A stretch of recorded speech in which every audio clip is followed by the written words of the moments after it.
Bueno, teníamos para hoy trabajar un poco más con Yevalar, sobre todo con los análisis que hace este, Beares y Ana María Fernández sobre el texto de Yevalar, tratando un poco como de hacerle un análisis, haciendo énfasis en la parte más teórica, desde los puntos de vista de cómo afectado por el psicoanálisis, ¿no? El psicoanálisis, sobre todo lacaniano. Entonces, bueno, la idea de la dinámica de hoy es, si ustedes tienen leído los textos de Luis Beares y de Ana María Fernández, es poder hacer como una lectura en voz alta, compartida, comentada.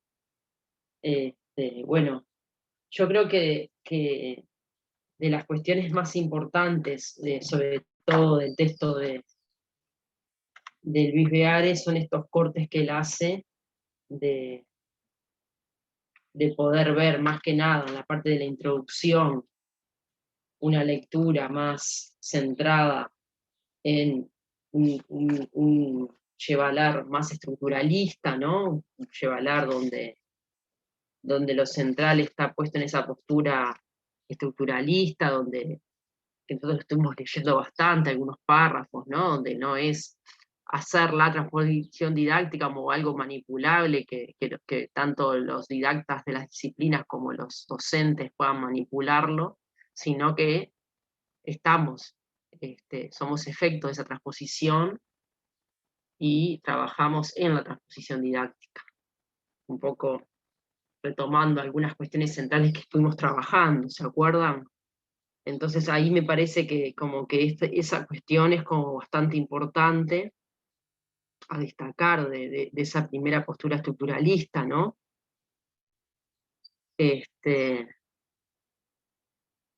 No hay posibilidad de manipulación esa transposición, y sin embargo, bueno, sin embargo, en el concepto más de vigilancia epistemológica, es donde él se va a esa segunda teoría, ya no tan estructuralista, sino que Luis lo ubica en una postura un poco más sociológica, afectada por las dinámicas sociales, y ahí es donde introduce el concepto de vigilancia epistemológica, que es justamente, pone más ahí el papel de los didactas, que son los que se tienen que encargar en la discusión de justamente más política y de relaciones de poder, que uno podría llegar a decir en la discusión sobre los currículums, los que se tienen que encargar de que el saber a enseñar, lo que aparece en el currículum prescripto, no esté tan alejado o se acerque lo más posible al saber de la ciencia, de los científicos. Y también ahí en esa postura sociológica, la concepción de sujeto, según también Beares y Ana María Fernández, está más ligada a un cierto sujeto de la psicología, ¿no? Y es ahí donde introducen esa postura sociológica el concepto de sistema didáctico, la diferencia entre la noósfera y el entorno, todo lo que sucede allí, en esas relaciones sociales, justamente porque toda transposición está afectada por cuestiones también sociales, culturales del momento y de las políticas, de las distintas negociaciones en los distintos niveles. Entonces ahí es donde, cuando hace todo ese análisis, lo ubica a Beares en la postura más sociológica. Dentro de la postura estructuralista nos olvidamos de un tema central, o sea, no nos olvidamos, pero quiero que no señalé recién, acordarme también de esta postura epistemológico-materialista mínima que señala Yevalar, de distinción entre objeto real y objeto de conocimiento a partir de Althusser, donde, bueno, pone ahí en el centro esa distinción, ¿no? Y donde la didáctica, bueno, también entra en esto es un objeto de conocimiento, y el objeto real de la que trata, y también lo remarcan, que lo hemos trabajado, ese objeto tiene la característica de ser un objeto tecnocultural, dice Yevalar, ¿se acuerdan? No es un objeto como el de la física o el de las matemáticas, sino es un objeto distinto, más ligado a las ciencias sociales y humanas, que es un objeto tecnocultural, ¿no? El de la didáctica, porque trabaja justamente con la relación saber docente-alumno. Entonces esa relación son objetos tecnoculturales, está atravesado por lo humano. Entonces ese objeto real es tecnocultural. Pero más allá de que sea un objeto tecnocultural, hay una distancia entre ese objeto tecnocultural y la mirada que un investigador puede hacer sobre él. O sea, ese objeto de conocimiento. Y ahí es donde radica en él esa distinción entre, bueno, la investigación-acción, que no, para él no es posible hacer esa distancia. En la investigación-acción, según Yevalar, se vuelve imposible establecer esa distancia entre el objeto real y el objeto del conocimiento, porque es imposible, según justamente proponiendo esa distancia, que es el propio maestro o el propio docente, el propio profesor, tome distancia de sí mismo. ¿Se entiende? Porque no se puede investigar a sí mismo. Hay una imposibilidad, según Yevalar, de esa distancia entre objeto real y objeto de conocimiento, porque justamente ahí él está involucrado plenamente porque no es el mismo. Entonces, esa es una de los motivos y es la razón principal, si bien no lo explicita de forma tan como lo estoy explicitando yo ahora, lo liga una cuestión a la otra. Reivindicando esa diferencia es que hace la mayor crítica a la investigación-acción como una ideología del conocimiento, bueno, etcétera, etcétera, etcétera, ¿no? Y ponen en el centro de todos esos párrafos primeros en esa distinción. Entonces, bueno, hay una postura estructuralista al inicio, después hay una postura hacia el final del capítulo más sociológica. También eso lo vamos a ver en Beares al final, eso no lo habíamos nombrado, en lo que es el posfacio. Hay una postura más del orden antropológico, donde reivindica el carácter de lo didáctico. El posfacio es muy, muy complicado en Yevalar, no sé, no. Y después Beares igual va a trabajar en esto de lo didáctico, pero va a dar un paso más atrás y va a definir entre lo didáctico y la didáctica, pero eso lo vamos a trabajar la clase que viene con el texto de este libro, el primero, el texto de Beares. En este libro hay dos, ahora estamos trabajando el análisis que hace Yevalar, pero bueno, después la clase que viene vamos a trabajar más el primer artículo, que bueno, una de las cuestiones centrales es la distinción entre lo didáctico y la didáctica, ¿no? La didáctica más prescriptiva, tecnológica, propia de la modernidad, y lo didáctico le va a postular esta cuestión atravesada por el significante o la teoría psicoanalítica afectada por la lectura de Jacques Lacan, donde va a poner en lo didáctico ese lugar del acontecimiento, del lugar del saber, de la falta, del deseo, toda esa cuestión, bueno, para postular justamente lo que él va a llamar una teoría de la enseñanza distinto a la didáctica moderna, a la didáctica prescriptiva, tecnológica, etc. Y bueno, y después la última parte del libro, o sea, los capítulos 6, 7 y 8, es donde ahí sí va a postular la diferencia entre saber enseñado y saber aprendido, o saber a enseñar. ¿Se acuerdan que leímos una cita donde decíamos saber a enseñar? Y donde postula la distinción entre enseñanza y aprendizaje en forma radical. Creo que es la mayor contribución de Yevalar, que habíamos dicho, al campo de la didáctica, donde postula justamente el concepto de cronogénesis y topogénesis, donde pone ahí la cuestión, las relaciones de tres variables, que es el tiempo, el saber y el sujeto, y en esos tres elementos es que él va a definir esta diferencia de topos, de las posiciones en relación al saber, y el cronos, el tiempo en relación al saber. Y bueno, donde ahí está para estos autores, bueno, el sujeto del psicoanálisis, y se reconoce el lugar del inconsciente a partir de la cita del diccionario de la Planche y Pontalis. Eso sería un poco una lectura afectada por lo que, sobre todo, Beares y Ana María Fernández, esta como estos cortes que fuimos diciendo, ¿no? Capaz que ahora sí, como un poco más a cosas más específicas, cosas que hayan subrayado, cuestiones que no hayan entendido de los textos de estos dos artículos.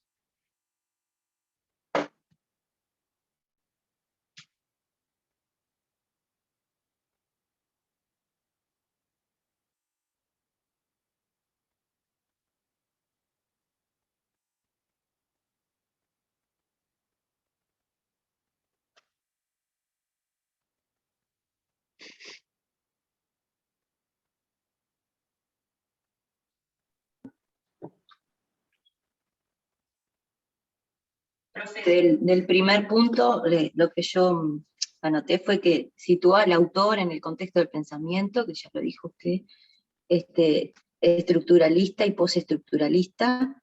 Claro, Desde vieron un que el pensamiento. estructuralismo es, ahí va bien, Luz, eso del postestructuralismo es lo que estamos haciendo afectado por los últimos capítulos por el psicoanálisis, ¿no? Más que nada ahí, ¿no? Porque es el sujeto del psicoanálisis el que rompe esta estructura cerrada de, bueno, uno podríamos decir, bueno,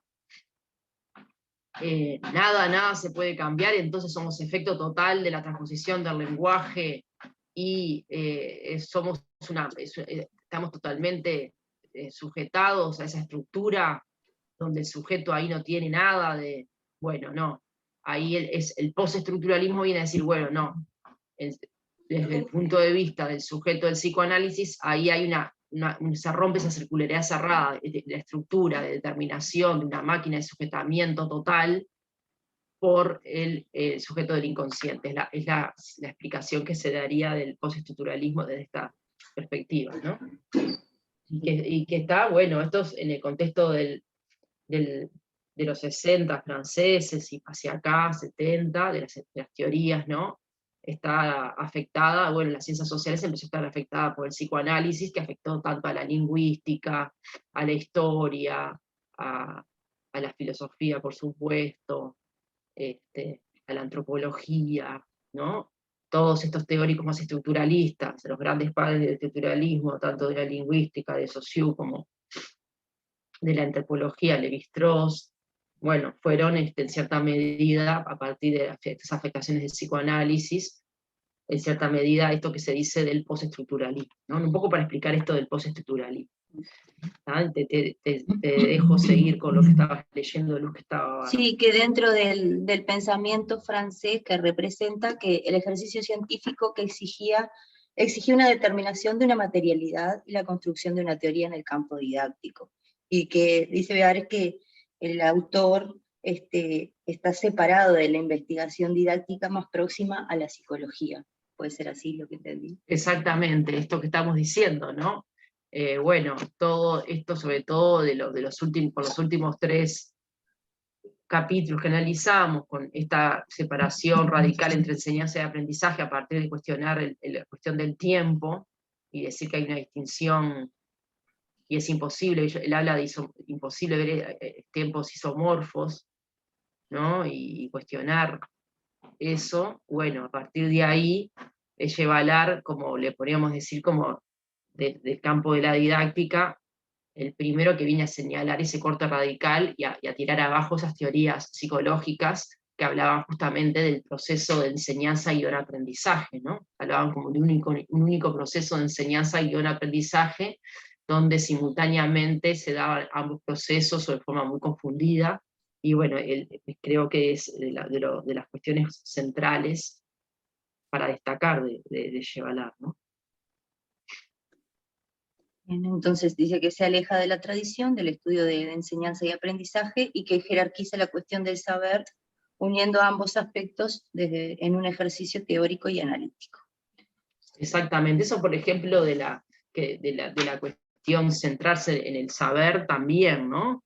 Que la psicología se centraba en la Expónense y con todo lo que hablamos de las didácticas psicologizadas de Bordoli, o el constructo, la enseñanza-aprendizaje de Beares del siglo XX, bueno, justamente viene a cuestionar esa cuestión de poner en el primer lugar al sujeto como el motor de ese triángulo didáctico, o en el centro, ¿no? El sujeto en el centro. Bueno, viene a decir, bueno, no, acá viene a problematizar y a centrarse todo su libro. Tanto la primera parte como todo lo que leímos, siempre está el saber en juego, ¿no? El saber es lo central. Bien, después otro aporte que hace Beares es que dice que los textos de Yevalar en nuestro medio han sido descontextualizados, y ahí retoma los conceptos más importantes como triángulo didáctico, transposición y vigilancia epistemológica. Sí, que son los que más se se han trabajado. Ahí está. O sea, nuestro medio ya dice, bueno, qué lectura se ha hecho, sobre todo en la formación de maestros y de profesores, en la formación docente sobre Yevalar, ¿no? Bueno. Entonces ahí son esas las cuestiones que más se ha puesto acento. Claro, la vigilancia epistemológica se le dio mucha relevancia, y él dice, bueno, esas son las cuestiones más psicológicas igual de Yevalar. Se le ha dado mucho, se ha hecho una lectura no priorizando los aspectos psicoanalíticos de Yevalar, sino los aspectos más sociológicos y psicológicos de Yevalar. Entonces él viene a decir, bueno, acá vamos a hacer otra lectura, o a priorizar otros aspectos de Yevalar, ¿no? Eso es un poco el centro de su texto, o de su problema, ¿no?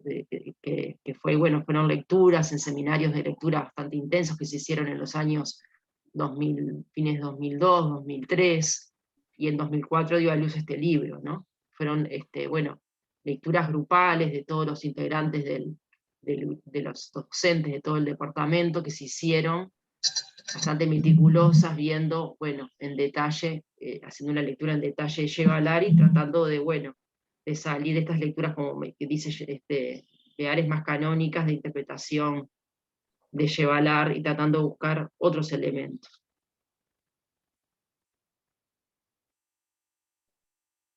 Esas lecturas reductivas se dan desde una didáctica utilitaria y un tecnicismo psicologizante, dice Beares. Sí. Después lo que anoté es el punto 2 de Tecné y Episteme Didáctica. Ahí va. Buenísimo, Luz. Que se plantea la discusión en el marco de la posibilidad de existencia de una ciencia que llamamos didáctica de la matemática, en la que se pone en tensión el objeto real y el objeto de conocimiento, y hay una postura materialista mínima, que nombraste hoy. Se entiende eso de la postura materialista mínima, hay dudas sobre eso, podemos volver, no es tan sencillo, pero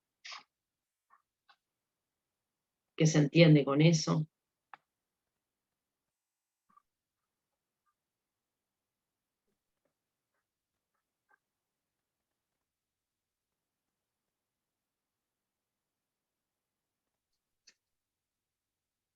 Y ahí Ana María Fernández trae algunos epistemólogos que están en sintonía con esta perspectiva, y amplía un poquito más. También podemos ir como haciendo un paralelo entre los dos textos, el de Ana María Fernández y el de Luis.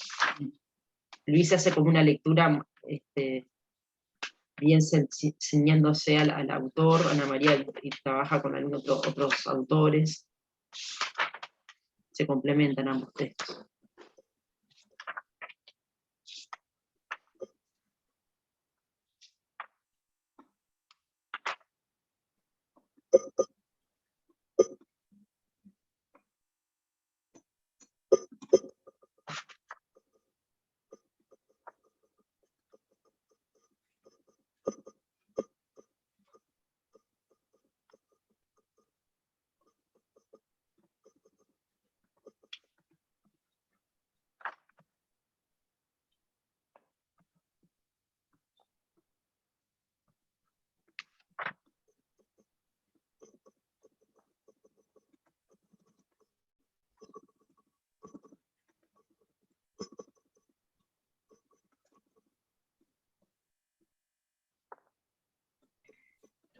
Yo pensaba si en realidad no tiene que ver como con la correlación en realidad, ¿no? Del objeto real a la transformación de un objeto para posible de ser enseñado, ¿no? Un objeto de conocimiento, que nunca son lo mismo, pero que de alguna manera tienen que, no sé, tener como un vínculo, ¿no? Una relación. Me parece que tiene que ver con eso. Exactamente, por eso es un materialismo mínimo, me parece a mí también, ¿no? Sí, yo después pensaba cuando ubica al didacta en este rol de vigilancia epistemológica, ¿no? Porque a mí me deja pensando que él plantea como dos funcionamientos distintos del saber de acuerdo al lugar del tratamiento del propio saber o conocimiento.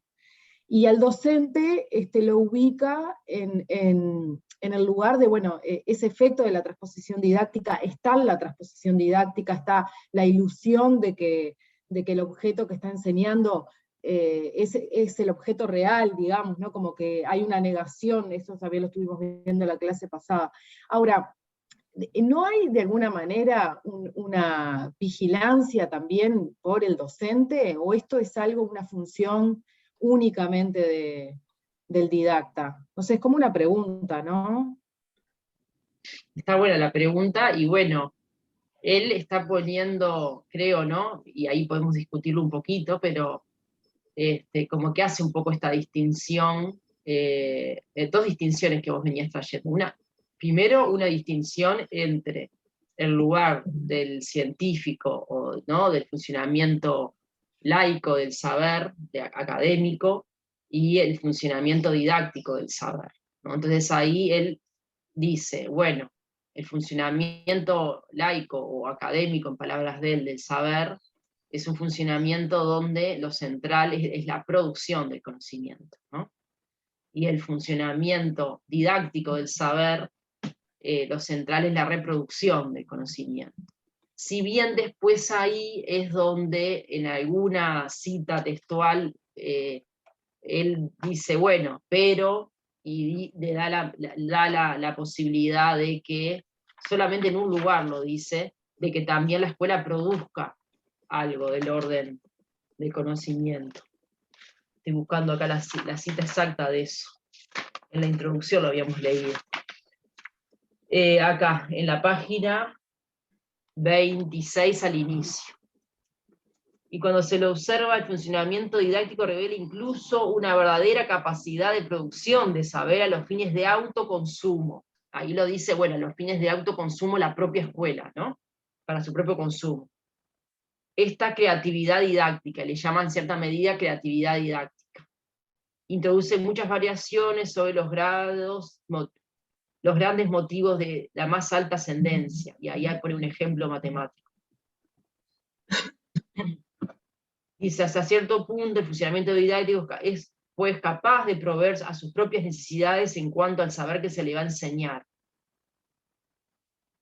Y esta es la discusión que tiene con lo que es en la historiografía francesa y en la didáctica francesa, toda la discusión de la historia de las disciplinas, que es una tradición francesa muy fuerte, muy importante, por ejemplo, y un referente que fue de los que más le discutió, que yo les digo que si lo buscan en Google lo van a encontrar, es Chervel, ¿no? Es uno de los teóricos, CHER, de corta L, le discute justamente esta hipótesis, que es la hipótesis central de Yevalar, ¿no? Esta cuestión de que todo se transpone. Bueno, todo se transpone, le dice Chervel, no. La escuela tiene su propia cultura, tiene sus propias tradiciones, y también en la escuela, y viene a poner el acento y toda la investigación sobre la cultura material de la escuela, la cultura escolar, ¿no? Afectados por la antropología también, bueno, en esta cuestión de interdisciplinariedad propia de las ciencias humanas de fines del siglo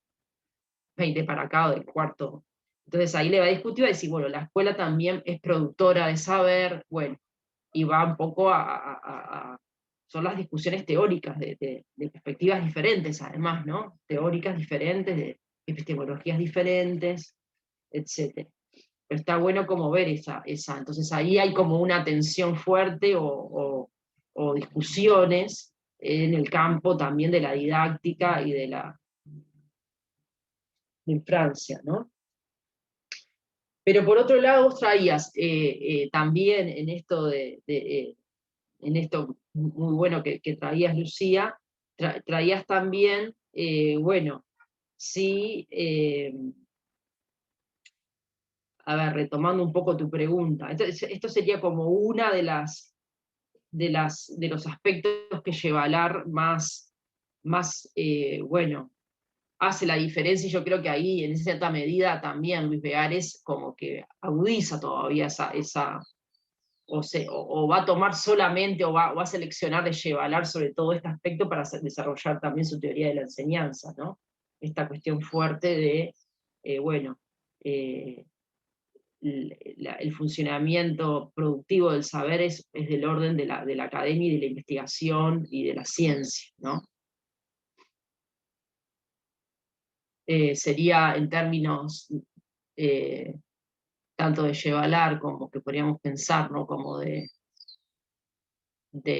capaz, ¿no? Yo haciendo una lectura podríamos decir, bueno, cuando Yerbel habla de producción de saber de la escuela, son saberes en plural, no podría decir, en estas distinciones, ¿no?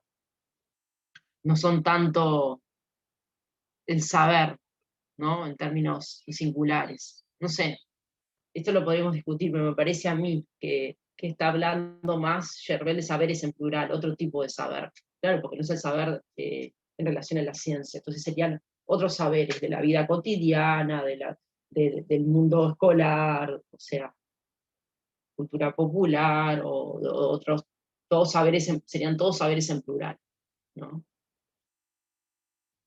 No sé. Pero tráeme de nuevo igual la pregunta, Lucía, porque yo te quería decir también otra cosa, hubiera algún aspecto que no... Yo ni me acuerdo lo que... No, traía como esto de que yo, tal vez para comprenderlo, porque eso, claro, estos son textos difíciles, yo tengo un montón de cosas Sí, subrayadas, pero como para, viste, te estoy como armando también, viste, en esto de los tiempos, ayer leía eso justamente, ¿no? Cuando uno también tiene posibilidad de poder ir como produciendo una idea en relación a lo que subraya en el texto, ¿no? por supuesto. Pero miraba Y la idea esto es como de esa, que los traigan lo planos. subrayado y discutamos. Hoy la clase de hoy es mucho Claro. para eso. Sí, sí, Lucía. Me parecía como, está bueno para comprenderlo, ¿no? Esto de cómo funciona el saber a un nivel, pero, y cómo se transforma en el sistema didáctico, ¿no? Pero no sé, me dejaba como esta pregunta, si era algo que estuviese tan disociado, ¿no? Entre que parece que el saber, no sé, más sabio o más vinculado a lo genuino, estuviese solo en una esfera, en un plano. Y que me costaba como encontrar un matiz en eso, ¿no? Como que lo leí como en dos planos como distintos de funcionamiento. No sé si me explico. Sí, es que hacen ese acento, hacen ese corte.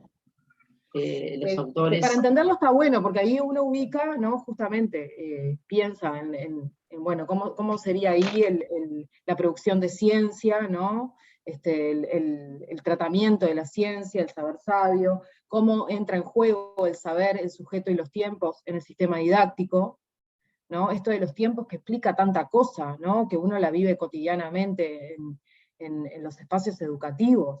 O sea, esto que trae en relación al tiempo y a romper con esta lógica de porque se enseña se está aprendiendo, ¿no? Me parece sumamente interesante para poder llevarlo a pensar el campo de la práctica. Cuánto responde esta idea y esta construcción del sujeto y una temporalidad distinta, ¿no? Me parece interesante. Hay algunas cosas que no comprendí, porque claro, yo leía a Ana María Fernández, me parece que no sé, yo no tengo conocimiento sobre Lacan, entonces hay cosas que como que me pierdo, ¿viste? Cuando ella habla de otro y habla de un otro con una mayúscula, eso tiene todo como ¿no? una teoría detrás. Entonces me parece que ahí hay partes bueno, que fui pasando porque tampoco las comprendo muy bien. Está En bueno que realidad me digas eso, parece... Lucía, porque todo eso está bueno, porque son como acercamientos parciales hacia los textos, y no va a comprender todo, y bueno, está bueno igual eso, tratar en la clase de traer esos textos, de traer, o sea, poder en ese sentido aprovechar para esto, ¿no? Sí, después Profe, ahí... perdón, Lucía, No, ahí no, con respecto a lo que tú decías de recién, en una parte Ana María Fernández se hace la pregunta de qué concepción de ciencia tiene Yevalar. Porque digo, también cuando habla de la fenoménica de la enseñanza y del plano objetal, dice que hay un libre arbitrio del sujeto deseante y el voluntarismo, y en la ciencia no ocurre nada de eso, es la pregunta también que se relaciona Claro, porque con lo que ahí estamos está, diciendo. cuando habla del libre arbitrio, el sujeto deseante está criticando el voluntarismo y la posibilidad de eso, ¿no? Que dice, bueno, no es así, la construcción de la ciencia no es así. Somos, desde esta epistemología de afectación materialista mínima, más estructuralista, postestructuralista, o sea, es un postestructuralismo mínimo, pero es muy estructuralista en cierto sentido, porque el lugar del sujeto no es voluntario ni puede manipular, y es mínimo esa posibilidad. Y la posibilidad de apertura de esa estructura es a través del inconsciente, no a través de la voluntad. Entonces, un poco para explicar un poco la complejidad que tiene, ¿no? Y ahí cita Paco Iré, Milner, son autores filósofos y epistemólogos complejos para poder mostrar esa perspectiva de la ciencia.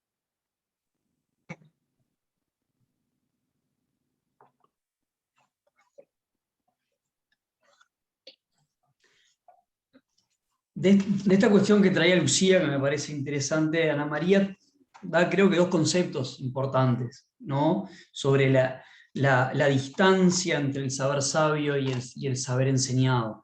Lo primero que propone Ana María, que creo que es una lectura interesante, es que hay como dos dimensiones, ¿no? Por un lado, una dimensión invariante, que tiene que ver con el orden del significante, que de alguna manera es lo que asegura esa afiliación entre el saber sabio y el saber enseñado, ¿no? o el saber enseñar, y dice, bueno, todo lo que es por fuera de ese orden significante es del orden de lo variable, ¿no? Es decir, ¿no? Está ese invariante que es del orden del significante, aquello que supone una afiliación entre, ¿no? el saber de la ciencia y el saber, ¿no?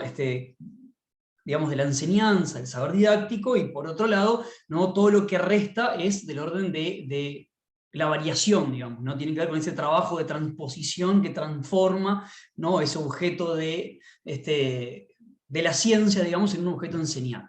Y ahí se da un movimiento a través del cual, ¿no? Lo que propone Ana María es que si la ciencia se basa en problemas, es decir, ¿no? En el orden de la falta, de aquello que no se sabe, ¿no? Y aquello que de alguna manera no se puede capturar en la medida en que siempre generan nuevas preguntas, nuevos problemas, nuevas interrogantes, ¿no? En el orden de la enseñanza, eso, ¿no? Ana María da cuenta de cómo el conocimiento que se enseña tiene cierta totalización, ¿no? Va a decir Ana María, bueno, ¿no? Constituye la dimensión del signo, de alguna manera, ¿no? Da una cierta estabilidad a aquel conocimiento que se enseña, ¿no? que lo distancia del funcionamiento de la ciencia basado en la secuencia de problemas, ¿no? Donde un problema siempre habilita nuevas interrogantes, nuevos problemas, ¿sí? Nuevas faltas, digamos, en el orden del saber. Parecía como dos conceptos interesantes que traía ahí Ana María sobre la lectura de Yevalar, ¿no? De esto que relaciona y distancia a la vez el saber sabio y el saber enseñado, y el funcionamiento del saber en la ciencia, el funcionamiento del saber en el registro didáctico, digamos.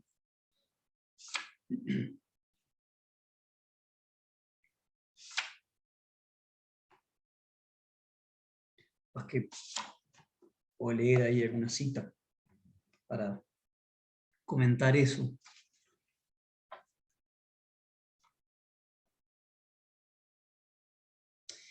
Dice, por ejemplo, Ana María, ahí en la página 102, 103, ¿no? Dice, bueno, el saber sabio es incómodo, ya que implica trabajar con la falta, desde el no saber. En cambio, el maestro trabaja con el saber que se presenta como una totalidad en sí, como ya hemos dicho, un saber que hace signo, un saber del imaginario. Como plantea Yevalar, el proceso de enseñanza difiere del proceso de investigación. En el primero, ¿sí? Es decir, en la enseñanza, los problemas no son el motor de la progresión. Esta está constituida por una cierta contradicción antiguo-nuevo. Antes bien, en el segundo, es decir, en el funcionamiento de la ciencia, son los problemas aquellos que llevan al progreso científico.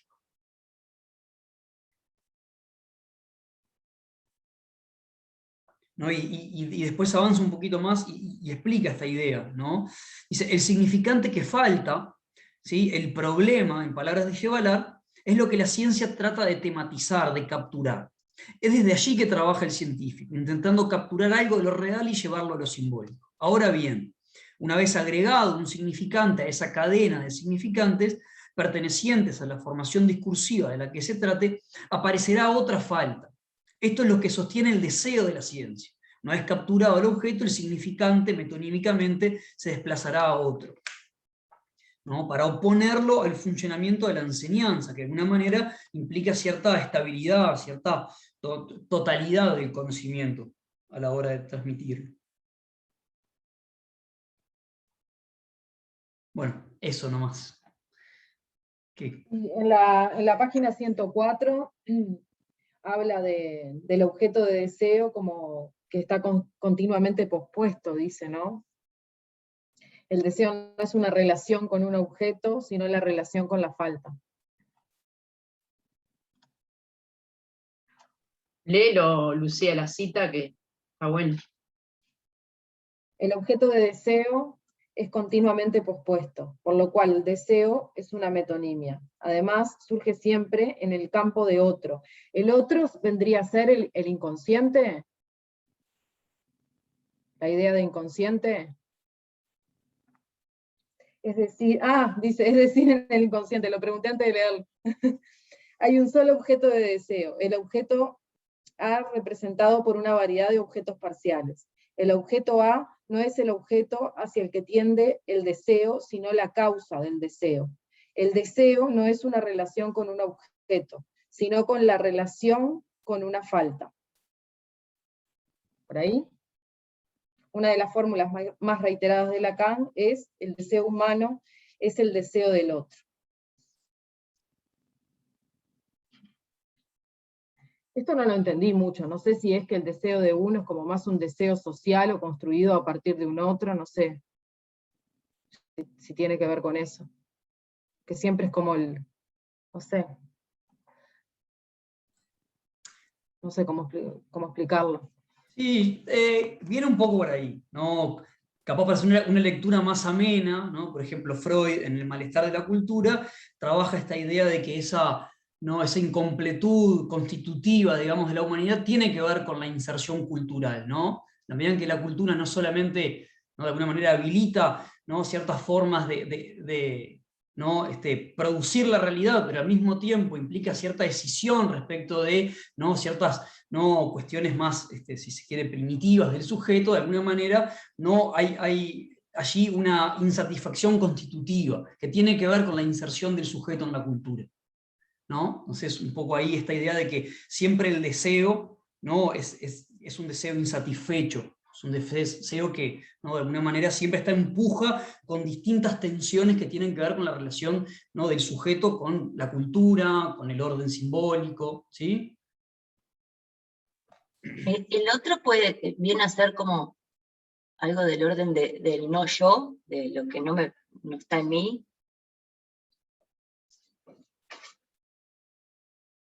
Repetí la pregunta.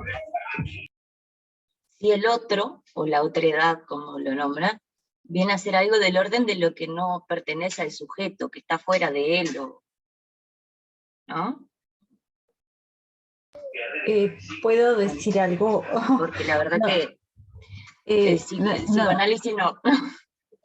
No sé si está bien como lo estoy pensando e interpretando, pero voy a abrir un poquito acá en la lectura, en esto que hacía referencia a Luz y Lucía, creo. En este caso, el objeto no es un objeto definido, sería por ahí, ¿no? Sino ese deseo de la falta lleva a una continua búsqueda, ¿no? Y bueno, insatisfacción y satisfacción a la vez, ¿no? Pero es como algo insaciable, digamos, ¿sería por ahí también o no? Sí, puede ser, está bien lo que estás expresando, Mónica, y es esta idea de que nunca es alcanzable, nunca se satisface, ¿no? La diferencia de los animales, ¿no? Que no están atravesados por el orden del lenguaje, no hay un simbólico, no hay, ¿no? Esto funciona en el sujeto. Entonces, bueno, ellos sí satisfacen, ¿no? Satisfacen plenamente lo que en cierta medida nosotros en ese sentido, y eso después lo vamos a ver cuando trabajamos con el texto sobre cuerpo y la pulsión, siempre hay como, se va desplazando a otra cosa y a otra cosa, y nunca se logra satisfacer, ¿no? Esta es una de las diferencias como objetivas de lo humano, a diferencia bueno, los animales que sí lo pueden hacer, ¿no? Nosotros siempre estamos como en una falta, siempre hay pero todo esto es inconsciente, eso acuérdense, siempre es inconsciente todo esto, ¿no? Del deseo, la falta, el otro. Estamos hablando siempre en un plano de inconsciente. Entonces esta pregunta de Luz, si lo otro es del sujeto o no es del sujeto, bueno, es del orden de inconsciente, vendría a decir, desde este punto de vista teórico y cómo estamos trabajando acá. Eso otro es siempre en ese orden inconsciente, lo que justamente el inconsciente es algo que justamente no conocemos de nosotros mismos. Entonces, en esa pregunta, si está dentro nuestro o no está dentro nuestro, bueno, es como complejo porque sí, no es yo soy esto, no, nada de eso, ¿no? Es al revés, es algo que está totalmente ajeno a lo nuestro, a lo que uno puede llegar a entender de uno, totalmente ajeno a eso. Sí, también lo pienso como una falta que da cuenta de una incompletud, ¿no? Y ese deseo como que siempre está en la búsqueda de completarnos como seres humanos, ¿no? Claro, es una cosa que totalmente inconsciente no y no es deseo tal cosa, ¿no? Uno puede decir, claro, sentido sí, bueno, quiero tal exactamente. cosa, deseo, no es eso. Es Claro, otro, por otro orden. Ahí Sí, puse algo más castellano, algo más en castellano, como para tener una idea, que lo saqué recién. La otredad es la capacidad de tomar conciencia de la individualidad de sí propio mirándose desde una perspectiva ajena a sí mismo. Yo ahí, Luz, te diría que ese concepto de otredad es muy distinto a la idea de otro en mayúscula que trae Lacan y que está citando Ana María. Es distinto, ese otro ¿no? Es un sujeto impersonal que de alguna manera representa al lenguaje, al orden simbólico, ¿no? Entonces, la ley en mayúscula. Es distinta También esa puede ser. otredad del otro en mayúscula que trae Lacan. Les leo algún pasajito del concepto de otro en Lacan, muy mínimo. Ilumínanos, por favor. No, lejos, por favor. Pero por lo menos algún concepto para entender. ¿No? Digamos primero que el otro es alteridad radical. ¿Sí? Ya habíamos dicho que el otro es quien sanciona el mensaje. Es decir, ¿no? Digamos, el orden del significante, aquel que sanciona el mensaje de alguna manera, ¿sí? Es el otro que no es una persona, ¿no? Es un otro impersonal, es de alguna manera el lenguaje, la cultura. ¿Sí? Ahora tenemos que precisar que no se trata de alguien, es una alteridad no personal. Es el lugar donde el decir es leído y sancionado como dicho. El otro es el compañero del lenguaje. Más precisamente, el hecho de que haya lenguaje implica que el habla esté dirigida a un otro. El inconsciente es el discurso del otro. Agreguemos que es ese discurso el que instaura en el sujeto ese lugar otro, que es el inconsciente. Digamos mejor que es sujeto el que es instaurado en ese lugar, ya que habla a partir de allí. Por último, podría ponerles también que hay también otro sentido de apelación al otro. De hecho, hablar es llamar al otro, porque el otro es el lugar donde el decir se plantea como verdadero. Señalemos de paso que el problema de la verdad solo puede ser planteado y solo es atinente al significante y por lo tanto al otro como lugar. Si hablar es llamar al otro para situar la verdad de lo que se dice, entonces hablar es hacer resurgir la verdad cada vez que se habla. La función del otro determina la posición del sujeto, su posición dentro de la cadena de las generaciones. Piensen que no habría posibilidad de ubicarse generacionalmente si no fuese una articulación significante. Sería impensable ser hijo de un padre fuera del campo del lenguaje. Bueno, algunas reflexiones, no sé si esclarecieron mucho, ¿no? Pero bueno, para quitar esa idea, ¿no? de ubicar el otro, ¿no? De ese lugar de una conciencia sobre sí mismo, ¿no? La primera parte es la más clara, creo, después ya cuando se mete con la verdad es más complejo, pero yo creo que la primera parte ahí está como clara. O sea, el otro es efecto del significante, ¿no? Es el efecto del inconsciente, no sé, es como algo que se produce a partir de que existe en esta teoría eso. O sea, la teoría postula la existencia del inconsciente en tanto significante, ¿no? O sea, es una teoría que está afectada por la lingüística y desde ahí, por una teoría del signo. Desde ahí desde ese marco teórico y de esa premisa axiomática central, ¿no? Es que se funda esta idea del otro, ¿no? Somos castrados simbólicamente, ¿no? Somos efecto del lenguaje. Y a partir de ahí ese otro nos configura, nos constituye, nos determina como sujetos. Yo creo que eso es el núcleo duro de esta teoría, muy fuertemente atravesada desde una lectura específica que hace Lacan del psicoanálisis encima, ¿no? Profesora, y en este sentido, ¿no se podría relacionar con el concepto de materialización que hablábamos antes? Claro, materialismo mínimo por el significante, podríamos decir, por el inconsciente. Ahí está. Es una Sería forma desde esta teoría, ¿no? Estamos determinados en ese sentido, materialmente, hay una materialidad del significante. Y una forma en que ese otro o la otredad, el deseo también, ¿no? Se materializa, sería por ahí, se podría materializar, o no sería. Sí, bueno, la palabra relación. materializar ahí es compleja, pero ¿qué queremos decir cuando hablamos de materialización? Bueno, en términos del tu ser, sería poner esa radical distancia entre objeto real y objeto de conocimiento. Bueno, desde Lacan sería postular esa materialidad mínima atravesada por el inconsciente del significante, no sé, son como cuestiones complejas, epistemológicas muy finas, pero que van por ese lado. Y también como una necesidad, ¿no? De materializar algunos conceptos para poder comprenderlos. No sé, lo estoy como intentando pensar esto ahí que creo que me no tanto resulta esa tan segunda. complejo. Yo creo que la materialización viene por justamente, bueno, qué es lo mínimo que hace a esta teoría, ¿no? Por dónde entendemos el funcionamiento de esta teoría, bueno, y ahí es donde viene. Bien, gracias. No quieran comprender todo, o sea, ¿se entiende? Uno va haciendo entradas, en pequeñas entradas.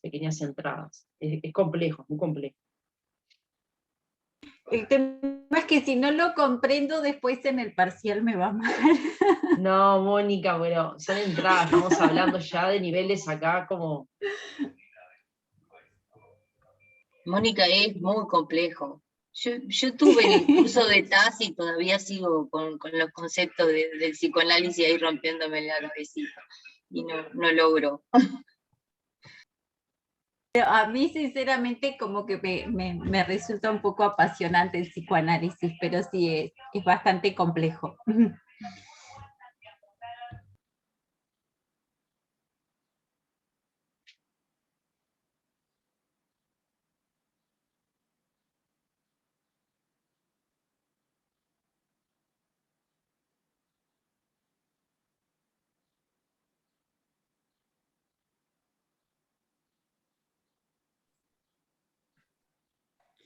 Bueno, ahí yo creo, Mónica, que un texto muy lindo de Freud para leer, de los más sencillos, para entender esta idea del deseo inconsciente, es El malestar en la cultura. Es de los textos menos psicológicos, más sociológicos, por así decirlo, pero bueno, trabaja fuertemente esta idea, ¿no? Del deseo inconsciente, ¿sí? Del desplazamiento de ese objeto de deseo, ¿sí? Del conflicto psíquico no explicado culturalmente y no de ese aparato más psíquico que trae Freud. Entonces, bueno, de los textos lindos para leer de Freud, de los más sencillos, creo que es ahí una buena puerta de acceso al psicoanálisis. Bien, bueno, muchas gracias, lo voy a tener en cuenta. Gracias, Felipe.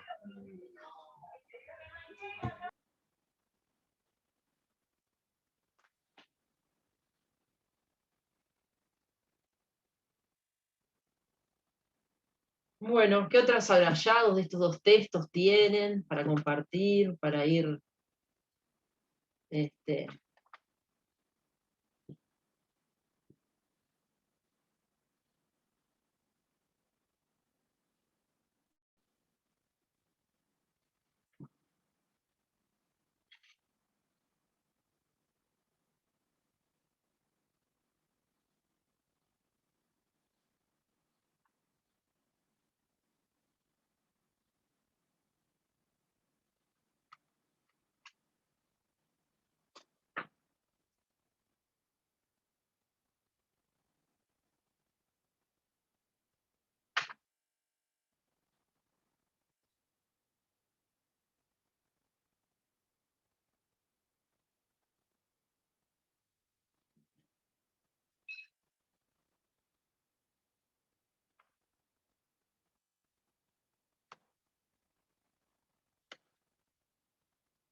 esto de la negación, a ver cómo lo trabaja un poco Ana María en la página 98, no sé si quieren verlo, a ver cómo lo explica.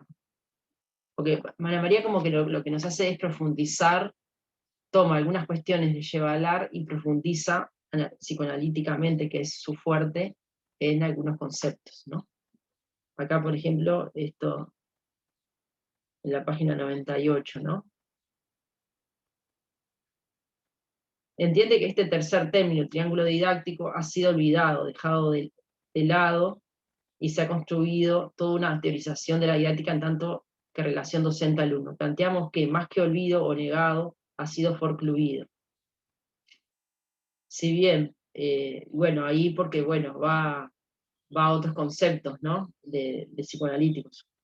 Entonces acá, por ejemplo, agrega lo forcluido para lo que es para Lacan forclusión, ¿no?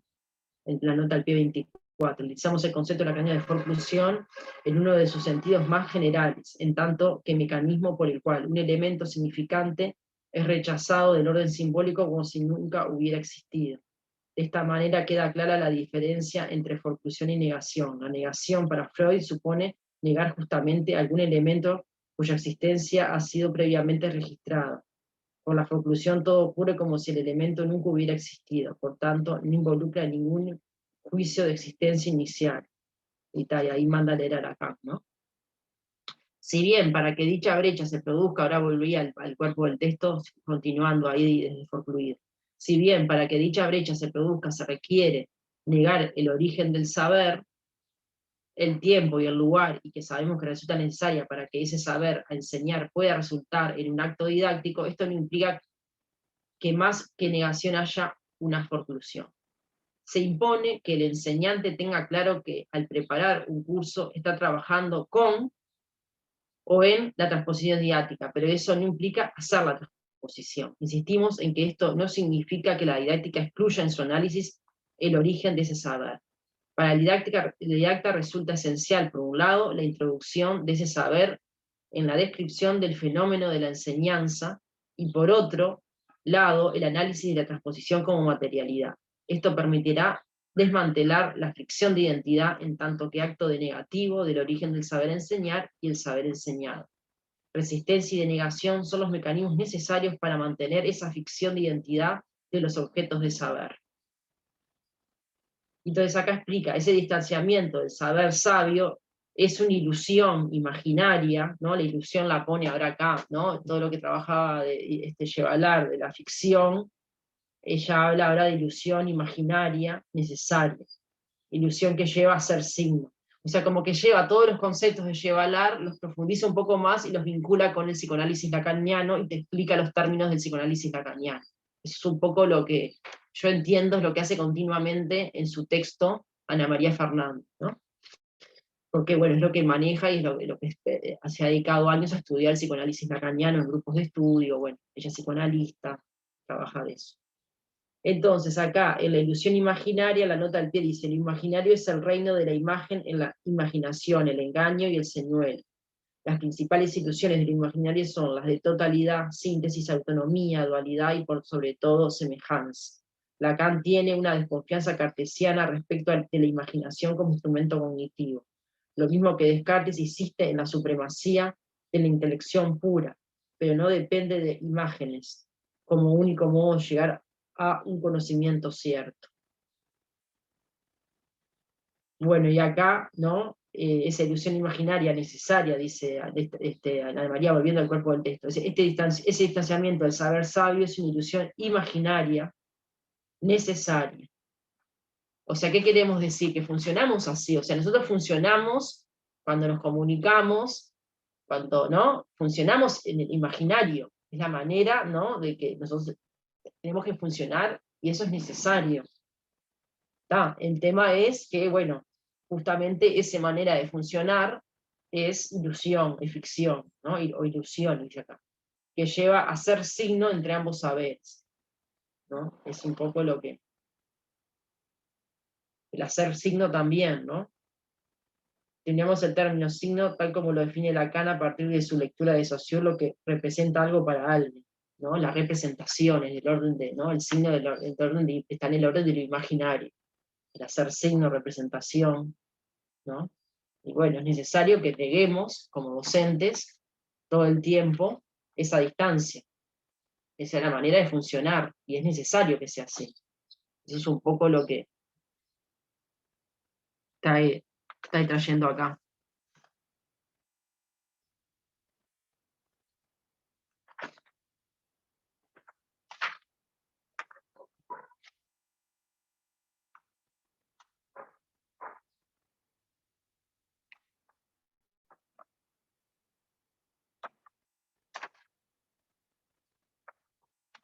¿Qué otros subrayados tienen de los textos que, tanto de Beares como de Fernández, que quieran compartir y seguir reflexionando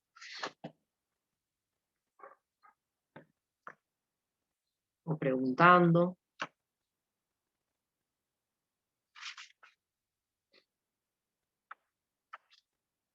Como para complementar en la página 40 del texto de Beares, Sí. si quieren puedo leer. Dale, buenísimo. La tensión abierto-cerrado tiene aquí su origen. El sistema didáctico es un recurso que Yevalar llama astucia. Se cierra sobre sí mismo para proteger su identidad, su ficción constitutiva, del exterior, desde donde está es constantemente puesta en duda. La cuestión del saber en el seno del sistema didáctico se resuelve eliminando la génesis, las filiaciones, las rupturas y las reformulaciones. Se torna así un saber exiliado de sus orígenes y separado de las condiciones de su producción histórica en la esfera del saber sabio. Su legitimidad deriva de no ser precisamente de ningún tiempo, de ningún lugar, de ningún autor, sino intemporal y absoluto. El docente, los programas y los manuales transmiten, no producen, un saber que no tiene filiación alguna y que no se contrapone a variedades, de sí ni a versiones contrapuestas, que es en sí mismo que se naturaliza. No sé, me parece que está bueno como, ¿no? En esta línea de lo que tú venías leyendo, Paola, Sí. muestra ahí el Sí. tratamiento del saber, ¿no? Como en los dos planos. Es interesante. Tal cual.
yo a veces pienso, ¿no? Lo complejo y lo difícil que es en esta posición tan estructuralista, bueno, que está acá en esta parte, bueno, que pone al docente en un lugar justamente tan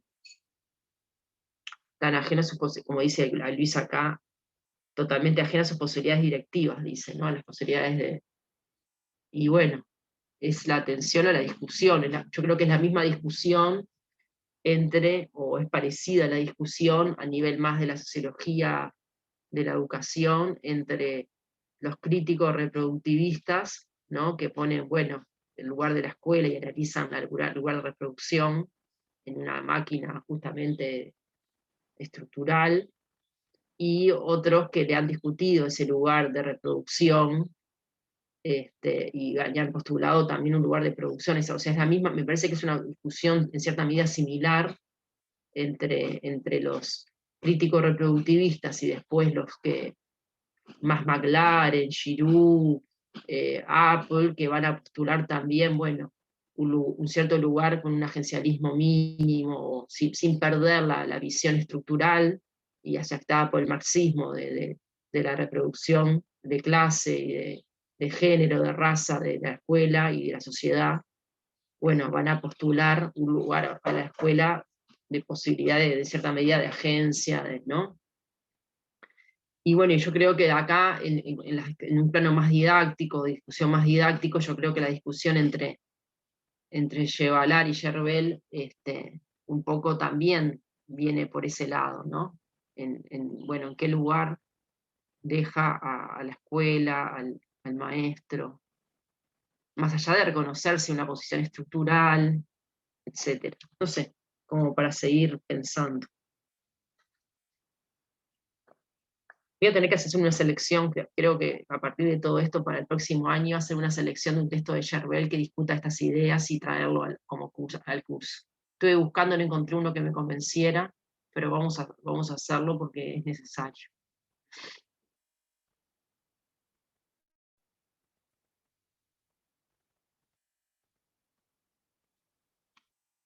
Yerbel, hola, buen día.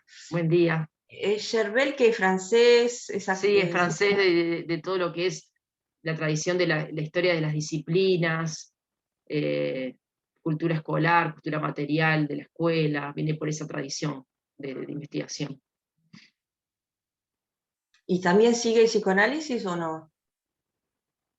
Ahí tan fino no te sé decir cuán afectado. Toda la historiografía francesa, a partir de la escuela de los análisis, podríamos decir que toda está afectada por el giro lingüístico y por el psicoanálisis. Bueno, hay varias generaciones de la escuela de los análisis, pero en ese sentido no podríamos ubicar en ese sentido ninguna, pero bueno.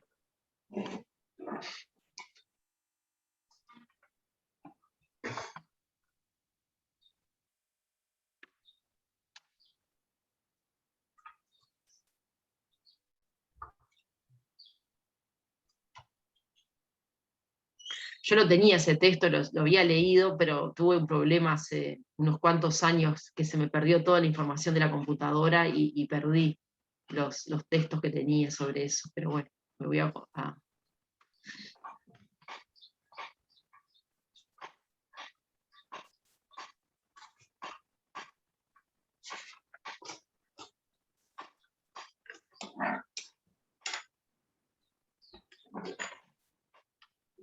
Yo marqué a ver, en la página 108, creo que mis páginas no son las mismas recién no encontraba las que leyó Lucía. Como tengo una diferencia como de 2 páginas. En la página 108 hay una parte que habla de proceso didáctico. Sí, yo coincido con tus páginas también. Capaz que Lucía ahí tiene alguna diferencia de página. Yo tengo el libro, no sé. Sí, yo también. La segunda edición, capaz Lucía tiene otra edición de ese libro, por eso las páginas distintas. Capaz que sí. No, que me llamó la atención que hable de proceso, ¿no? A ver, leémoslo, a ver en qué contexto. Sí. A ver, dice, ahora que ¿quién es? Ana María. La relación que se establece entre el saber y la duración es un elemento central del proceso didáctico. Es más, para el autor, el proceso didáctico existe como interacción de un texto y una duración. Y ahí viene una cita de Chevalard que sostiene que, al definir el tiempo de la enseñanza en su estructura propia, la dialéctica entre lo antiguo y lo nuevo, trabajando sobre los saberes textualizados, organiza una duración didáctica que llegará a ser un modelo de temporalidad dominante en la representación de las temporalidades, sin embargo diferentes, que coexisten y se compenetran sin igualarse jamás completamente en el sistema didáctico. Es el modelo legalista de una duración progresiva, acumulativa e irreversible. Yo creo que está trabajando ahí el concepto, Fabiana, de proceso didáctico, porque está hablando justamente de esta cita textual de Chevalard, que es en la temporalidad dominante, ¿no? Acumulativa, irreversible de la cronología, ¿no? Del tiempo cronológico, ¿no? De ese tiempo cronológico de las agujas del reloj, que después ella lo va a oponer al tiempo de Lacan, que le va a llamar tiempo lógico. Entonces, proceso en tanto, ¿no? En la dimensión más, en el imaginario hay proceso, uno podría decir. Bueno, a nivel imaginario uno podría establecer, bueno, hay proceso, hay cronología, hay un tiempo acumulativo, irreversible, que es la que planificamos, ¿no? Y ponemos un cronograma de clase con un tiempo para los parciales, toda una secuenciación de los textos, todo eso habla de esto, ¿no? De este proceso didáctico, en cierta manera. Sí, era una crítica, yo pensé que lo estaba defendiendo. No, claro. No es una crítica, bueno, es decir, bueno, acá, ¿no? Bueno, quiero decir, se pone justamente sí, yo ahora lo entendí, me pareció que estaba como definiéndolo. No, me gusta lo que dice más abajo, justamente sobre esta diferencia entre tiempo de enseñanza y tiempo de aprendizaje. Bueno, dale, léelo. Me parece uno de lo mejor de sus aportes. Dice, en el último párrafo, que es de Ana María, ¿no? En la programación 108. de la... Página 108 por las 108. dudas. O sea, en la misma página que venías leyendo. La misma página al final, en la programación de la adquisición del saber, aprendizaje, también se produce una exclusión, la de cada sujeto didáctico, y por lo tanto del tiempo subjetivo. Desde ya dejaremos planteado que consideramos que para que se produzca un acto pedagógico, se requiere que algo de ese saber enseñado interpele al sujeto desde un tiempo lógico. Pero ¿cuál es la concepción? Ahí va. Acá tiempo lógico es un concepto de Lacan, y ya lo introduce, ¿no? Sí. Dale, seguí, Claro. perdona que te corté, pero seguí. Que sí, después capaz que no aclara mucho más. A ver, no, pero lo que viene ahora es importante todo lo que viene ahora, porque es donde profundiza en esto del tiempo lógico desde Lacan. ¿Cuál es la concepción de sujeto que está presente dentro de esta teorización? Y hay más. ¿De qué idea de tiempo se trata? Entendemos que si bien en el texto de Chevalard no aparece claramente explicitado, se trata del sujeto y del tiempo tal como han sido postulados por el psicoanálisis freudiano y lacaniano. Vale decir que se extrae de la lectura de su trabajo la influencia de dichas concepciones. Comencemos explicitando entonces el sujeto del que se trata. No, lo que más me parece valioso, esto de que hay que interpelar un sujeto en el acto pedagógico. No, o sea, el sujeto es interpelado, pero nunca dice, ¿no? Ahí esto viene de la cita aquella que habíamos leído en la clase pasada de Chevalard, ¿no? Pero él nunca se identifica con ese, hay algo del orden de la singularidad del sujeto, del inconsciente vendría a ser, que hace que eso no sea así, ¿no? Que no haya, volvemos acá está haciendo referencia Ana María a esa cita del primer capítulo, el 6, al final del primer capítulo 6 está esa cita. Vayamos, dice: el efecto de esta duración didáctica así instituida, ahora fui a la cita de Yevalar, no es la creación de un tiempo de aprendizaje isomorfo, que sería su duplicación subjetiva en cada alumno, ¿no? O sea, un tiempo isomorfo con el de la enseñanza. El tiempo legal de la enseñanza tiene como efecto fundamental el de interpelar a cada enseñado lo concreto como sujeto didáctico, lo interpela. Frente a ese tiempo que se le impone, el sujeto didáctico postula su subjetividad y su historia personal. Es interpelado y debe, en cierto sentido, de responder según la estructura de una temporalidad subjetiva particular que se define en el marco progresivo del tiempo de enseñanza, pero sin identificarse de todos modos con este. Mira, que ahí es, después va a introducir, va a seguir profundizando en el otro, pero bueno, no se identifica con el tiempo de enseñanza totalmente. Es interpelado por ese tiempo, pero nunca se identifica plenamente con ese tiempo.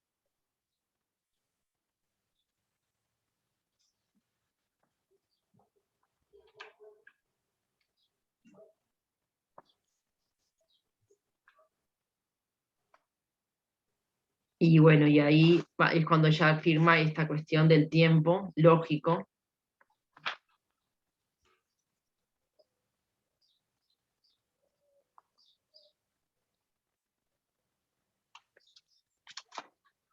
Y bueno, en la página 111. ¿El tiempo legal? ¿Cómo? Tiempo legal versus tiempo lógico sería. El tiempo legal, el tiempo, ¿no?, cronológico, el tiempo de la programabilidad, ¿no? Versus el tiempo lógico, que ya está traduciendo acá en la página 111, lo define. Lucía, vos me preguntabas eso, disculpá. Sí, entendía que era lo mismo, el tiempo legal que el tiempo lógico. No, al revés. El tiempo legal es el tiempo del imaginario, el tiempo lógico es del inconsciente.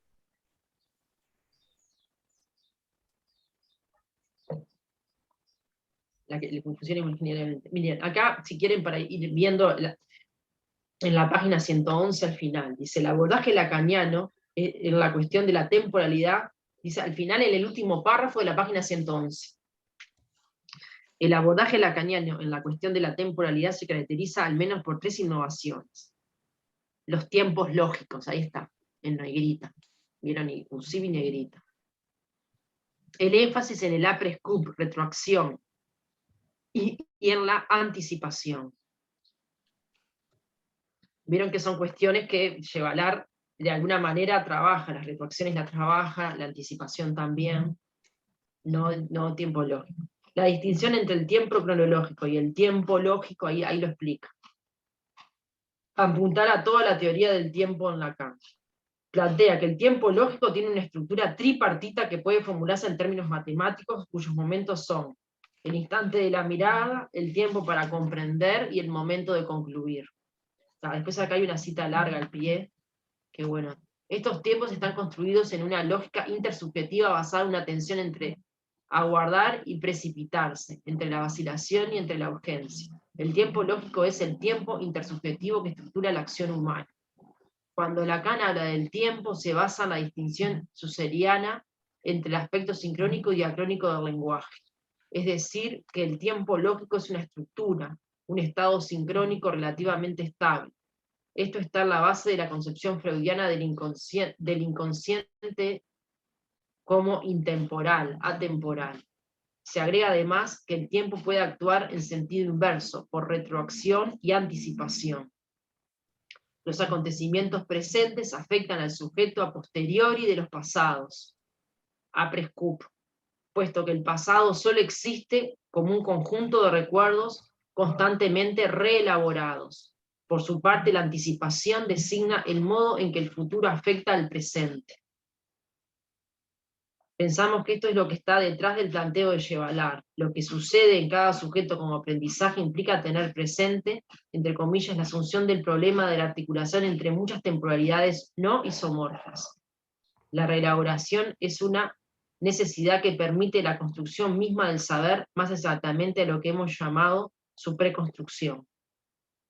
el estado de preconstrucción existe tanto en la construcción científica de lo real como en la construcción didáctica del saber y desempeña un papel esencial y específico en la economía del sistema didáctico. No sé, es complejo todo esto, pero me parece que va como enganchando cuestiones de Yevalar con algunas cuestiones que ella va, ¿no?, afinando de la obra freudiana y de la obra lacaniana de algunos conceptos, ¿no? El tiempo, que es un concepto complejo. A mí personalmente es lo que me resulta más interesante de Yevalar. Es que creo que, ahí va, creo que es Sí. lo central en el legado principal que nos dejó o afectó más que la cuestión de la transposición didáctica, que bueno, se entra en el saber y toda la parte estructural y que, bueno, que es muy discutida. Creo que la cuestión de los tiempos entre la enseñanza y el aprendizaje es lo más importante. En otra materia que estoy cursando con Ana María, nos trancamos un poco con esto de, no nos trancamos, digo, hubo cuestionamientos de algunos compañeros, esto de que el futuro actúa sobre el pasado, o algo así, no lo voy a saber explicar muy bien, pero recién lo leíste por ahí. El presente sobre el pasado, y después habla del futuro también, pero... Ahí está, el presente sobre el pasado y también el futuro sobre el presente. Sí. Que parece un trabalenguas, ¿no? Pero es un poco lo que ustedes contaban la otra vez. Leíste una cosa en un curso y al tiempo la entendiste y lo volviste a procesar. Y Felipe que dijo lo de Aquino, ¿no? De Santo Tomás. ¿Era Santo Tomás? No, San Agustín. Como que después que te pasan cosas, vas al pasado y las reformulás. No es un proceso lineal que... A mí eso me parece genial, esa parte. Que rompe con la idea de desarrollo, ¿no? De proceso. Sí, a mí me parece que más que complejo el tiempo como algo subjetivo, ¿no? Y muchas veces pensándolo en la práctica también, cuando decimos, bueno, este estudiante, yo dice, tiene dificultades de aprendizaje o no aprende al mismo ritmo que otros, ¿no? Tener en cuenta el pasado, como dice acá, los acontecimientos presentes afectan al sujeto a posteriori a los pasados, puesto que el pasado solo existe como un conjunto de recuerdos constantemente reelaborados, ¿no? Todo eso que ha vivido el sujeto, cómo lo afecta en su aprendizaje futuro y cómo lo va a afectar también en el aprendizaje presente y en el aprendizaje futuro. No sé, lo pienso como una forma también de comprender los diferentes ritmos de aprendizaje, ¿no? A veces cuando llegamos a fin de año miramos los objetivos y por ahí querer pensar que todos tienen que haber alcanzado los objetivos o aproximándose a ellos, siendo que hay diferentes tiempos de aprendizaje y que no todos estamos atravesados por las mismas vivencias y por eso también vamos a aprender en distintos tiempos. No sé si por ahí es la interpretación y la relación. Yo creo que Mónica, eso que estás trayendo es muy interesante, igual que lo que Fabiana, porque en el sentido que también a partir de toda esta justamente afectación del psicoanálisis y para entender los fenómenos educativos y de enseñanza, han surgido un montón de autores que están afectados por esto. Por ejemplo, todo la bibliografía muy grande que hay de cuestionamiento del formato escolar tradicional, toda la cuestión de las trayectorias, ¿no? Que también se ha planteado fuertemente. Entonces, bueno, y estos los efectos que ha tenido en, trabajar más por ciclos, no tanto por graduarlo en el año, cuestionar el tema de la repetición, no sé, un montón de elementos que ha afectado a partir de todos estos planteos muy fuertes. También, los textos, yo que sé, desde Violeta Núñez, Frigerio, Antelo y todo, o sea, un montón de pedagogos actuales reconocidos, por ejemplo, la educación como un antidestino, ¿no? En el sentido de, bueno, nunca jamás sabremos los efectos de la educación, o sea, hasta dónde. ¿Por qué? Porque es incalculable, porque es, ¿no? De esto también de que lo incalculable de poder Y bueno, y la evaluación también se cuestiona a partir de acá, porque justamente, ¿qué evaluamos? Bueno, cómo la evaluación en cierta medida se da de bruces con el inconsciente, porque justamente, porque uno cuando evalúa esa partecita que se pudo objetivar en términos de representación de un alumno en cuanto a algo, pero eso no es todo lo que afectó, o la experiencia que se vivió en un aula, y todo lo que o que puede llegar a tener efectos de esa aula, de esa enseñanza, en términos a futuro. Por todo esto, ¿no? Porque no se puede calcular, porque no se puede procesar en forma inmediata, porque no hay una intervención total de un aspecto sobre el otro. Entonces todos esos elementos hacen que, bueno, no es que esto quiere decir tirar abajo la evaluación, tirar abajo la planificación, no, pero decir, bueno, pero sabemos que esto es un funcionamiento. Funciona así, pero que hay otras cosas también. Entonces, en ese sentido, bueno, se mueve un poco la estantería, ¿no? A partir de estas afectaciones, ¿no? Y todo lo que ha enriquecido al pensamiento y a la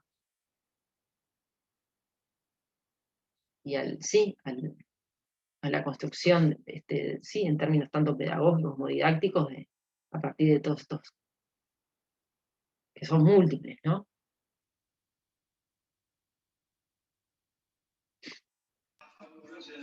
Profe, yo estaba relacionando todo esto que hemos hablado con las teorías de las situaciones didácticas que hemos visto nosotros en Magisterio, de Brousseau.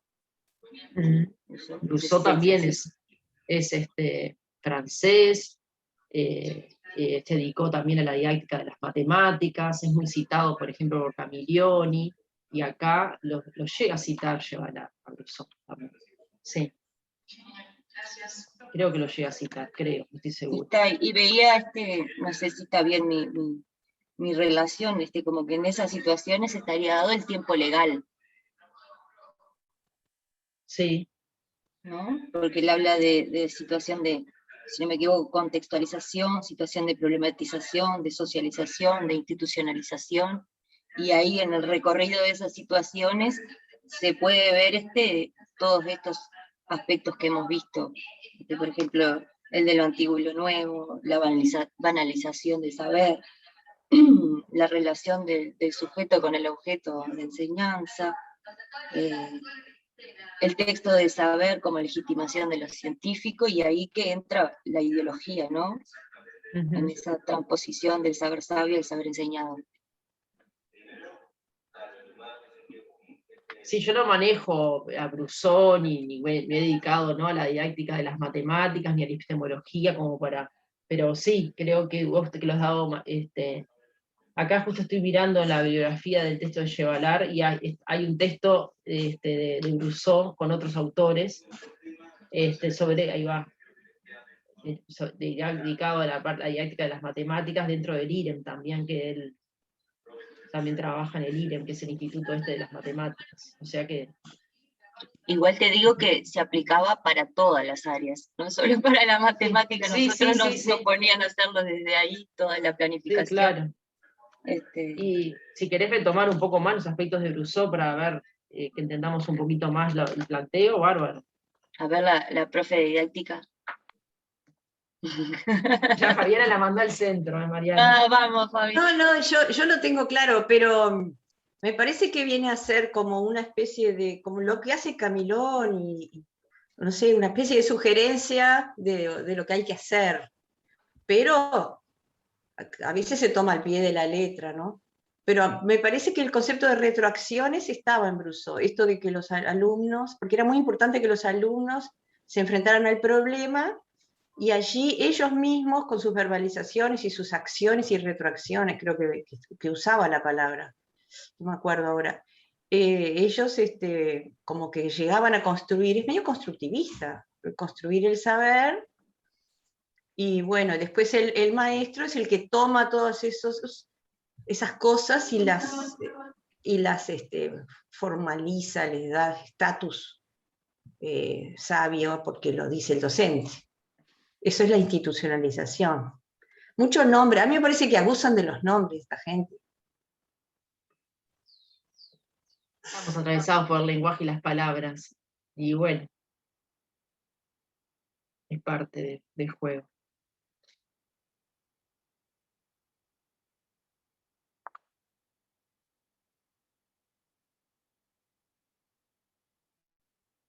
Bueno, ¿qué otras cuestiones del texto?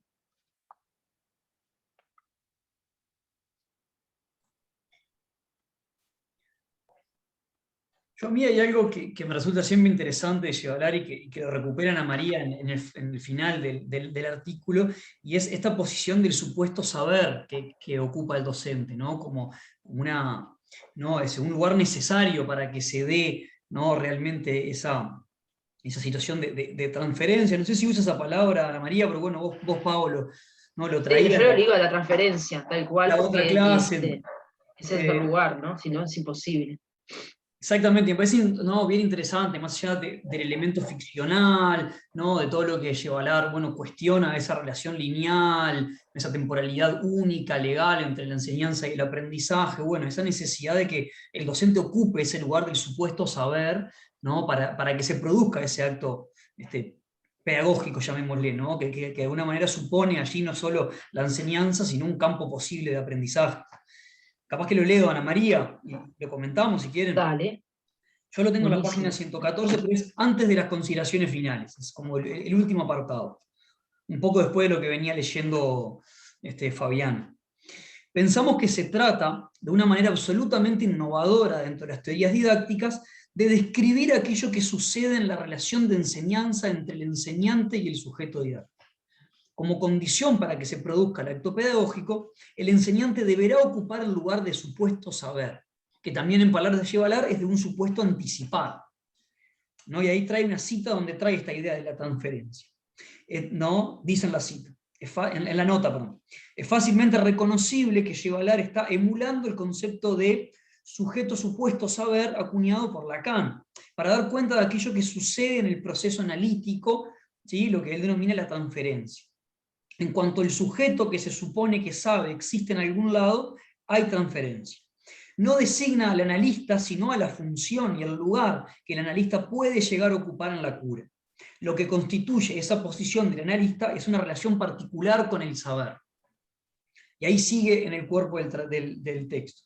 Vale decir que para que se produzca un verdadero acto pedagógico, es necesario que el enseñante mantenga siempre el lugar del que sabe antes, del que ya sabe, del que sabe más. Es quien debe sorprender constantemente al enseñado. Esta diferenciación de lugares, topogénesis, le permite conducir la cronogénesis del saber.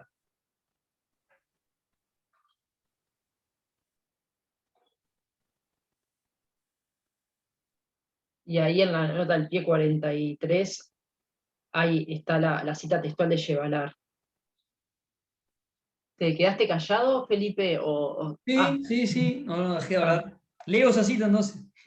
Dale. Dice, bueno, esto de Llevalar, ¿no? Enseñante y enseñado ocupan distintas posiciones en relación con la dinámica de la duración didáctica. Difieren en sus relaciones respectivas con la diacronía del sistema didáctico, con lo que podemos denominar la cronogénesis. Pero también difieren según otras modalidades, según sus lugares respectivos en relación con el saber en construcción, en relación con lo que podemos llamar la topogénesis del saber, en la sincronía del sistema didáctico.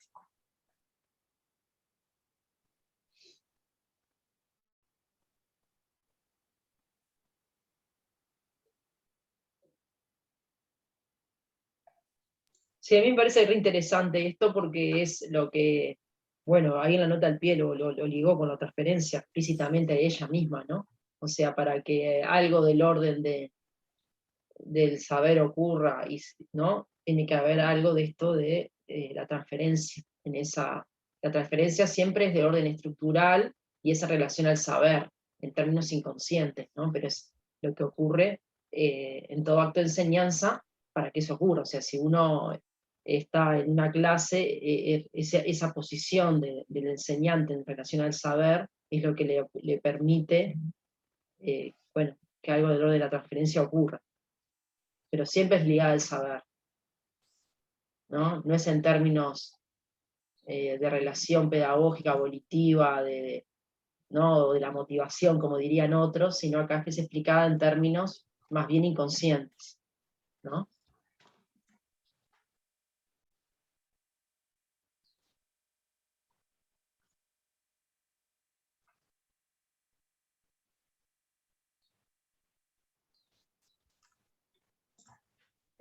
Sí, que podríamos relacionar con esta idea Foucaultiana del poder que cita incluso Yevalar, ¿no?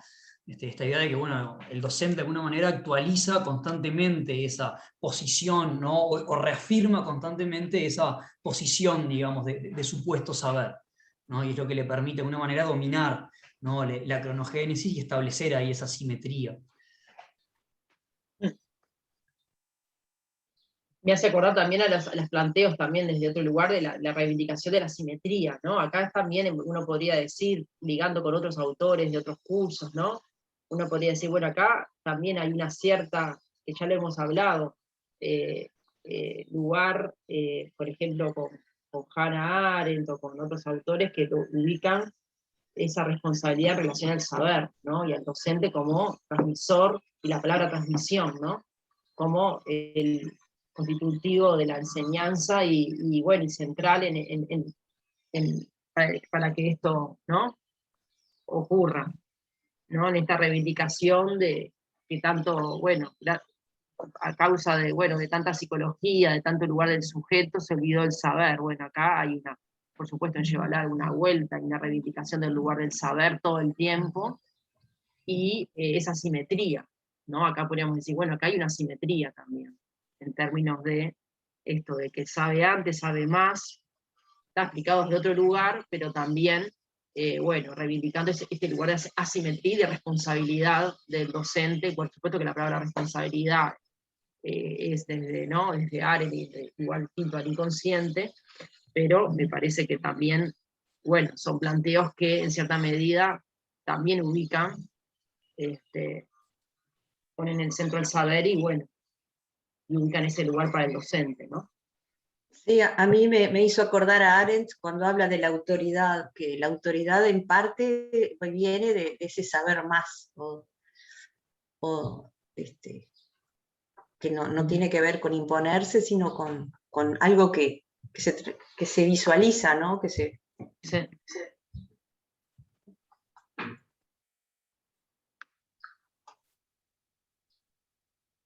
Está bueno. Sí, todas las bibliografías, yo creo, de fines de los 90 hacia acá, trabajaron fuertemente este lugar de reivindicar el lugar de la transmisión. Hay textos de Inés Dussel, Graciela Frigerio, Antelo, bueno, hay hasta compilados donde recuperan el lugar de la transmisión fuertemente y trabajan mucho afectados por Hannah Arendt, algunos hasta citan a Antonio Gramsci, ¿no? Y que se van del lugar de las psicologías, evidentemente, y están afectados en cierta medida por el giro lingüístico y por todas estas afectaciones, ¿no? Con más o menor explicitación, de distintos, por supuesto, lugares teóricos, pero abonan en ese sentido. Yo creo que Yevalar también es otro de los autores que, bueno, abona también en esa línea, ¿no? En poner el saber en el centro, el maestro en ese lugar de responsabilidad y de este supuesto saber, supuesto anticipar, etc.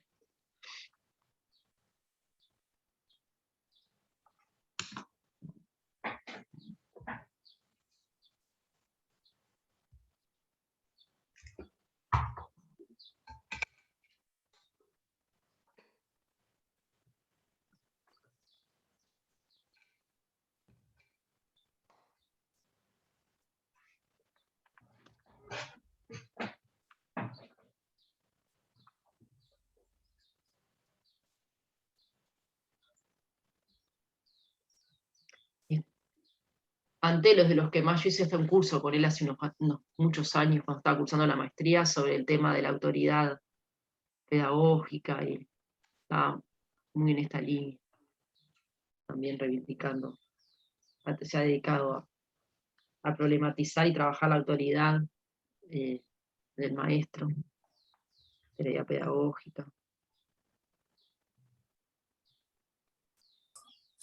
trayendo a otros autores, me acordaba de Walter Benjamin, que justamente plantea mucho lo del tiempo, y él muestra como una nueva visión de la historia en esa transmisión de la pedagogía, poniendo el presente como horizonte, ¿no? O sea, como dándole más protagonismo a la experiencia del educando, o sea, de la persona que está aprendiendo, como el valor de la narración y todo eso que él plantea, como una nueva visión del educador. Sí, Walter Benjamin, otro autorazo, escuela de Frankfurt, pero también afectado por el psicoanálisis. Yo creo que, no sé en qué materia lo has abordado, Sonia, pero muy rico también el concepto de experiencia, más que el, bueno, literatura, artes y filosofía, no sé, está todo en esa, muy, muy trabajado también en educación.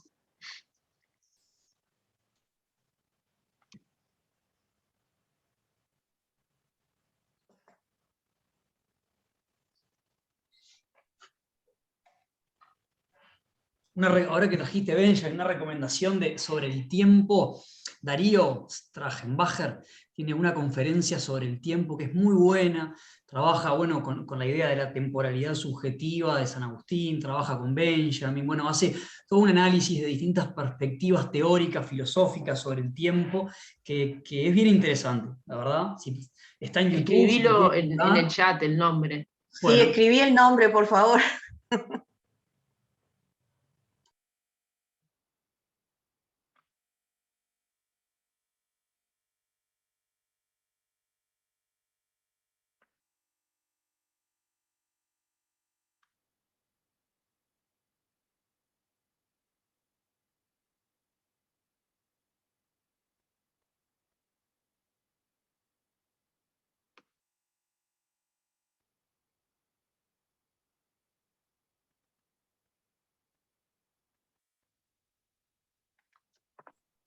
Ahí les pasé el link del video, que está en YouTube, la conferencia, y es de las más lindas que le he escuchado a Darío.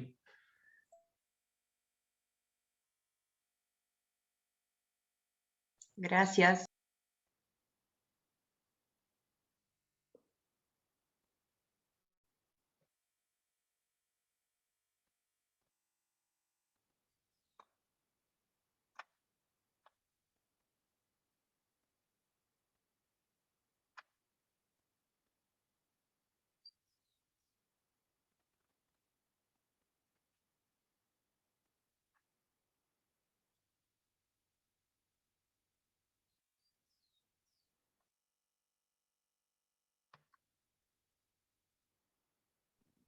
Me tengo que retirar de la clase.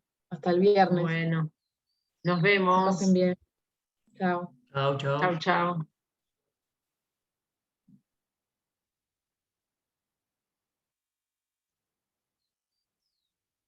Estamos cerrando. Capaz que, no sé, algunas preguntas o dudas, y si no, ya podríamos cerrar también.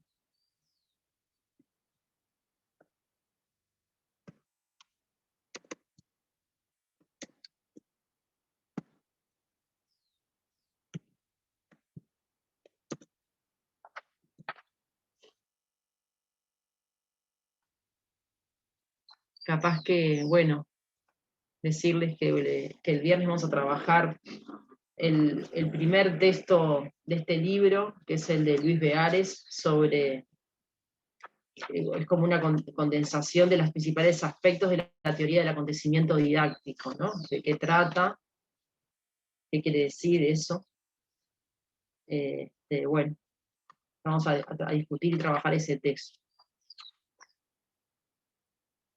¿Alguna otra duda, pregunta? Si no, estaríamos dejando por aquí. Sí, con respecto al texto, saber sujeto y acontecimientos de enseñanza, ¿ese sería el libro? El libro de didáctica mínima, los acontecimientos del saber. De didáctica mínima. Sí, los acontecimientos del saber, y el texto es el primer artículo de ese libro compilado, Enseñanza, aprendizaje revisitados, un análisis de la fantasía didáctica. ¿no? Sí. Ese es el nombre del texto de Luis Beares. Y si ustedes van al cronograma, lo tienen ahí, a ver si por las dudas me voy a fijar, pero... a ver, Sí, acá, porque sí. de ese libro hay solamente un capítulo, 21 páginas. Sí, es un capítulo que va de la página 11 de ese libro a la página 30. ¿Ah? Es un artículo solo que vamos a trabajar en la clase que Sí, viene. pero, a ver, profesora, capaz que estoy confundida. Recién leímos de ese libro el artículo de Fernández. Y de Beares, o sea, ese libro tiene artículos dos Pero artículos de Beares, uno de Fernández, otro de Bordol y otro de, sí. Sí, claro, pero acá, no sé, al menos en EVA lo que tengo son 21 páginas y está solamente lo de Fernández. No sé si alguien encontró el capítulo que usted nombró recién. Sí, está, sí. ¿Está? La página 13, o sea, nosotros lo tenemos en nuestra página. Enseñanza, aprendizaje, revisitados, un análisis de la fantasía didáctica. Usted, si vas al cronograma está bien detallado el nombre y las páginas son las páginas. Si vas al EVA, pero podemos compartir pantalla con el EVA, esperen que abro la EVA y les muestro por las dudas. Sí, Pau, estaba bien lo que decía Mónica, porque los dos textos de Beares están subidos no en el libro de didáctica mínima, sino en un compilado, creo que es web, que se llama Saber, Sujeto y Acontecimientos de Enseñanza. Son varios textos de Beares y ahí está. El artículo segundo es el que vamos a trabajar el viernes. Ah, por eso las páginas no coincidían. Por eso, que es enseñanza, aprendizaje, revisitados, análisis de la fantasía didáctica, y el tercero, que es el que trabajamos hoy, que es materialidades del saber en didáctica a partir del concepto de transposición. Ustedes lo tienen en ese otro formato. O sea, ¿qué página sería, Felipe? Discúlpame, que me perdí. En ese texto ya te digo, mira. Sería de la página 13, el que va para el viernes. 158. Sí, el que va para el viernes sería de la página 13 hasta la página... 2 páginas más, está corrido 2 páginas, todo corrido 2 páginas. Todo hasta la página 32. Y después, el que trabajamos hoy de Beares es el que empieza en la página 33 de ese mismo texto que ustedes tienen y termina en la página 5. Estaba todo corrido 2 páginas. Por eso la cita, cuando leía a Lucía, estaba corrida 2 páginas. Y Fabiana y yo tenemos el libro 67. este libro. Es el libro, que es el original, el primero que salió. Después hay una edición en verde que es igual, idéntica, este mismo pero en verde, acá, que es la que tiene Luis, Felipe, pero que coincide con el paginado, y después esta otra compilación más actual, esta corrida 2 páginas, todo corrido 2 páginas. Así que nos acordamos para la clase que viene, según qué versión hay que aclarar ahí el paginado. Buenísimo. Bueno, bárbaro, entonces estaríamos cerrando. Genial, ¿alguna otra duda? Si no, cerramos acá. No, está bien, muchas gracias. Bueno, nos vemos. Bueno, fue muy interesante la clase, profesora, muchas gracias. Muchas gracias a todos. Gracias. Ustedes la hicieron la clase. Gracias. Chau, chau. Gracias. Chao.